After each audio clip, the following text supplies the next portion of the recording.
Okay, hi everyone, welcome back. And in this update, we are going to check out Dogecoin. And if you remember in the previous video, we were right around this area. And the idea was that maybe this is a 1, 2, 3, 4, 5 wave down into a larger degree wave 3. And if this is happening, okay, what's going to happen next? We are probably going to get a move up, but that's just going to be most likely a corrective movement into wave 4. And we can expect another move down into wave 5. So what happens? Pretty much this scenario. But I think we can consider another possibility. You see, let's zoom in more. Okay, I think we can all agree that this move on the downside does look kind of slow and choppy. And do not get me wrong, it is possible to find a decent impulse in this phase, but we can also consider another scenario suggesting maybe we are still in a correction structure into our wave 4. And it can be in form of, I would say, maybe like an ABC expanded flat. And this can be from this point ABC up into a correction for wave B and another move on the upside to about here or maybe a bit higher, not important, into our C leg. And again, on a higher degree, this is going to be into a wave 4. And then we're going to have another move down into wave 5. Now, what's the difference between this possibility and the previous one that said maybe we have completed already a 5 wave? You see, after a 5 wave down, we are going to have some sort of a move on the upside. These two scenarios, they both say that. However, in this possibility right in here, we can expect a move down, but then after it, a move on the upside. Now, about this move, previously I was saying maybe if this is going to be like a very strong move, it's going to be a good sign indicating our final low in Dogecoin is potentially in.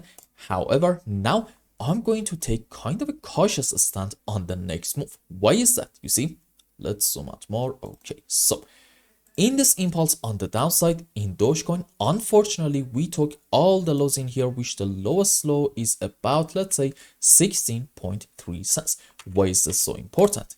Because if you want to argue that we're going to have our final bottom around this area, let's say this is like a very important support, then okay, off of the lowest low in here, you need to be able to find a 1, 2, 3, 4, 5 wave up. And for our sub waves, you probably know it if you are a regular viewer of the main channel. 5 up into wave 1, 3, and 5. Okay. And for wave 2 and 4, we can have many different structures. Let's say, yes, ABC into wave 2 and, yep, a WXY into wave 4. Now, let's go on the live chart and see what's happening and why taking these lows matter quite a bit.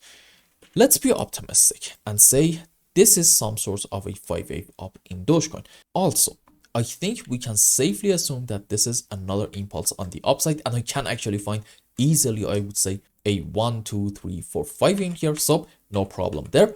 But this is the issue. So far, I can tell you this is an ABC zigzag on the upside and not a 5 wave, and this scenario kind of got confirmed when in this move down in Doge, we took the low of our B leg all the way down here. So this is why for now in Dogecoin, even if we get a move on the upside, I'm going to be a bit careful and I'm not going to be overwhelmingly optimistic because I think this might be a correction structure. And then after it, we may see another move down in order to, you probably know what I'm about to say, take the lowest low down here about, let's say, 14.2 cents.